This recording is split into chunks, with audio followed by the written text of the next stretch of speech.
네, 안녕하세요. 반갑습니다. 날로 먹는 물리학의 교사 김종윤입니다.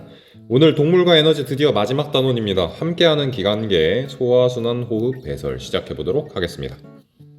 우리 몸에 있는 다양한 기관들이 있어요. 소화계도 있고 순환계도 있고 배설계도 있고 호흡계도 있고 다양한 기관들이 있습니다. 이런 기관계들이 협력을 해서 우리 몸을 어떻게 작동을 하게 되는지 오늘 한번 알아보도록 하겠습니다. 예를 들면 이런 식인 거죠. 내가 운동을 해서 근육을 사용을 해요. 근육을 사용하면 내 근육에는 산소가 부족해지기 시작합니다. 영양소도 필요할 거고요.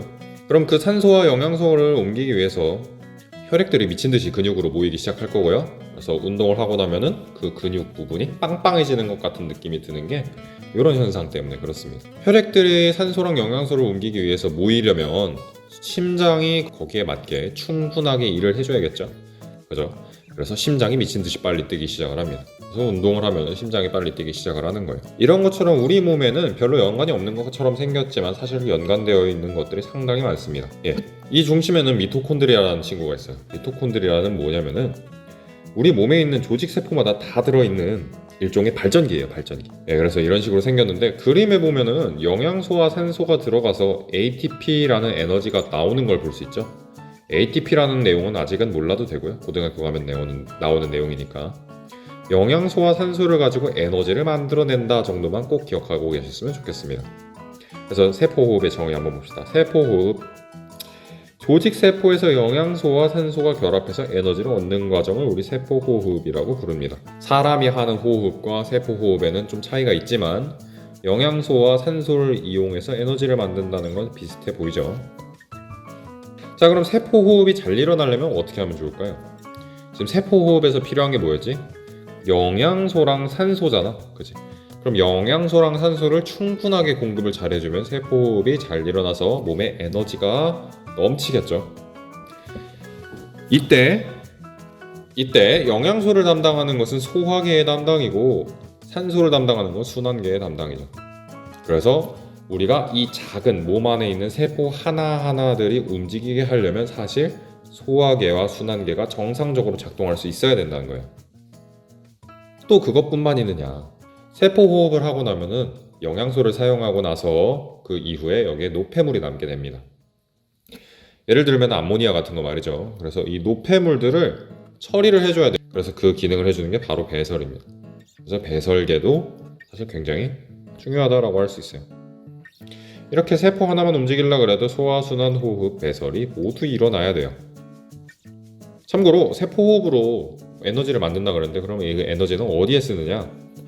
체온을 유지할 때 주로 사용을 합니다. 그래서 60% 정도가 사실 체온을 유지를 하는데 사용을 하고요.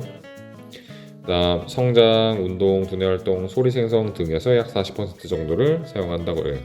동물에 따라서 전기나 빛을 만들 때도 사용을 한다고 합니다. 얘처럼 말이에요. 자, 그래서 이 기관계들이 얽혀있는 모습을 한번 그림으로 나타내봤고요. 하나씩 확대해서 좀 살펴보면, 자, 그래서 그림을 통해서 살펴보면은 호흡이 나와있죠. 호흡의 경우에는 산소와 이산화탄소를 흡수하고 방출하는 역할을 해줍니다. 그래서 우리가 기체 교환을 할 수 있도록 도와주는 부분이고요. 소화의 경우에는 입과 위장, 그리고 여기 밑에 있는 소장 같은 것들이 소화에 관여를 합니다. 그래서 영양소를 주로 관리해주는 게 바로 소화기관이죠. 자, 순환계에서는 이렇게 흡수한 영양소, 그리고 흡수한 산소들을 몸으로 분배하는 역할을 해줍니다. 분배. 이렇게 분배를 받은 세포들은 영양소를 이용해서 그리고 산소를 이용해서 에너지를 만들어내서 우리 몸을 가동을 시키고요. 마지막으로 배설을 통해서 세포호흡을 하고 남은 그런 노폐물들을 바깥으로 내보내주는 역할을 하게 됩니다. 그래서 오늘의 숙제입니다. 오늘의 숙제는 만약에 내가 뭐뭐라면 해서 소화계, 순환계, 호흡계, 배설계에 빙의해서 글을 한번 써볼 거예요. 4가지 모두 하셔야 됩니다. 자, 예시를 한번 들어줄게요. 그냥 하라 그러면 하기가 힘드니까. 밥을 배불리 먹어서 여기 종윤쌤이 앉아있어요. 그럼 여러분들은 종윤쌤의 소화계, 기관계, 호흡계, 배설계가 되는 거예요. 소화계만 예시를 들어봤습니다. 밥을 배불리 먹었으니까 음식물이 위장에 가득 쌓여 있을 거예요. 그죠? 그래서 위산을 뿜어서 단백질을 분해시켜야겠다. 이런 것들을 생각해 볼 수 있을 것 같아요. 순환계는 그럼 여기서 이제 영양소를 받아가지고 옮기기 시작을 하겠죠? 예, 그런 내용들이 들어가면 좋을 것 같고, 또 밥을 방금 먹었으니까 사용되지 않을 만한, 별로 그렇게 지금 이 활동에 적극적으로 참여하지 않을 법한 기관계도 있을 거예요.